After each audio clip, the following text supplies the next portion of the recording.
I want to talk about something most people don't take seriously because on the surface, it doesn't look dangerous, but it really is. Maladaptive daydreaming. At first, it feels harmless, just imagination, zoning out, or just stories in your head to pass the time. But over time, it becomes a place you live in. And I know this because I've been there. Maladaptive daydreaming isn't just daydreaming, it's not creativity, it's not inspiration, it's escape. You create detailed worlds in your mind, perfect conversations, perfect versions of yourself, a life where everything finally feels right. And compared to that world, real life feels slow, messy, disappointing. So without realizing it, you start choosing your imagination over reality. You put on music, you pace around, you stare at the wall, and then hours disappear.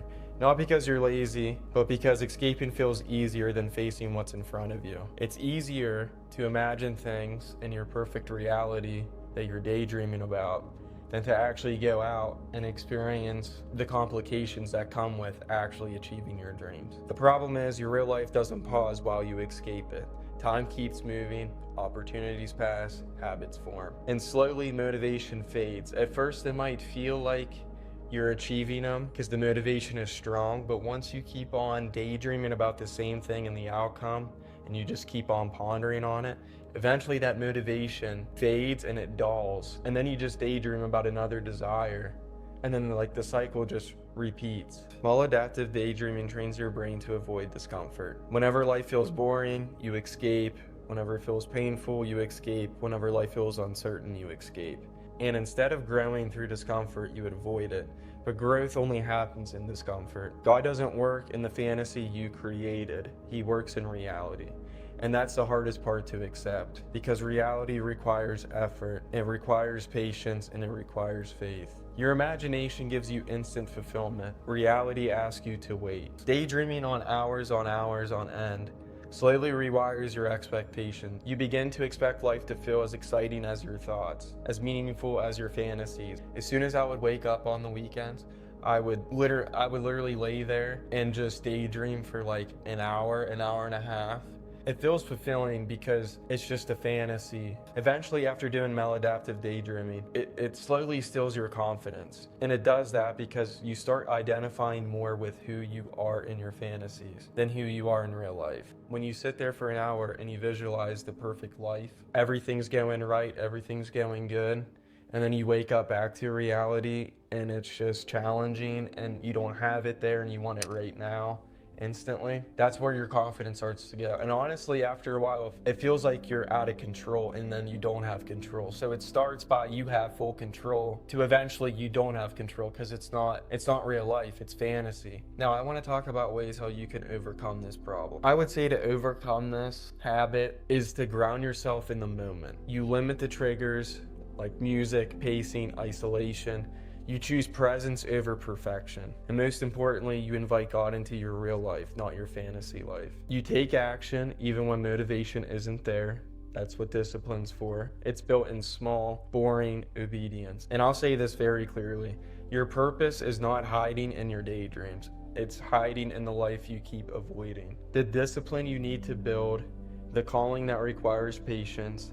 God doesn't rush you, but He does ask you to show up. Even when life feels dull, even when you'd rather escape, even when the fantasy or the imagination feels more alive than reality, because one day if you stay present long enough, reality becomes richer than imagination ever was. Not because it's perfect, but because it's actually real.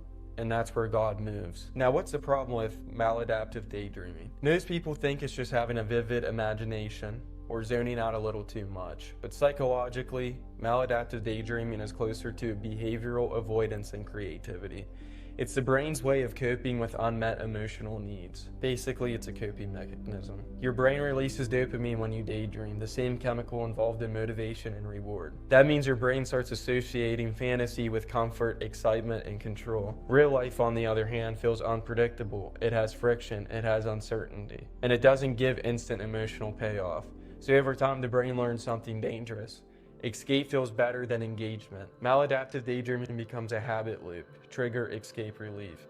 And believe me, I used to do this all the time. And I'm sure if you're watching this video, you do too. So now that we know what maladaptive daydreaming is and why it's bad, Here are some ways that you can stop doing it and take action instead of daydreaming. I'd say step one is identify your triggers. I would say most common triggers include, some of these would be mine, music, boredom, stress or anxiety, or being alone for too long, or like even edits on TikToks. We all know damn well that we all imagine ourselves in an edit before. Honestly, why wouldn't you? But I'm just saying, if you do it too much, it gets to a point. So instead of asking, how do I stop daydreaming? Ask, what happens right before I do it? So is it TikTok? Is it listening to music?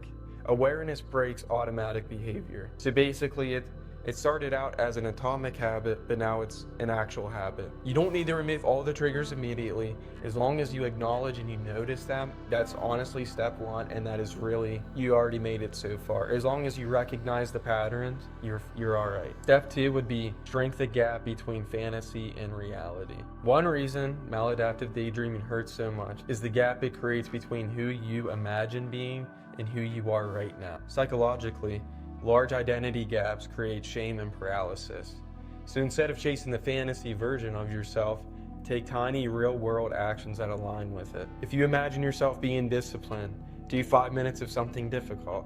If you imagine being confident, make one small social effort. The brain needs real wins, not imagined ones. Step 3, build structure before motivation.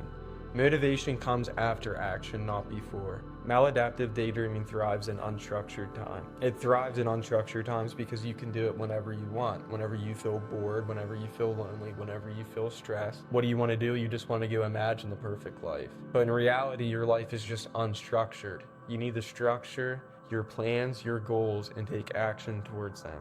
Consistency is key. So in final thoughts, maladaptive daydreaming isn't the enemy. Avoidance is. And every time you choose to stay, even when it's uncomfortable, you're teaching your brain that real life is safe to stay in. Not exciting, not perfect, but at least it's real. And that's where lasting change actually happens. You don't need to escape your life to survive it. You need to learn how to stay. Now, whether you're atheist or you're Christian or you believe in a higher power, one that I really like, a quote from the Bible, "Be still and know that I am God." Psalm 46:10. God just doesn't work through stimulation. He speaks through stillness. Staying present becomes an act of faith. Healing isn't forcing change. It's learning to stay with God in the moment. God works through slow, daily rewiring, not instant escape. And another verse would be transformed by the renewing of your mind. Romans 12:2. Let God have more control over your life. I know it feels good in the moment to imagine things and they're already there and you have them, but it's not reality. If you want to make it reality, let God have more control over your life and just watch things change. If you enjoyed this video, please like, comment what you think, subscribe for more.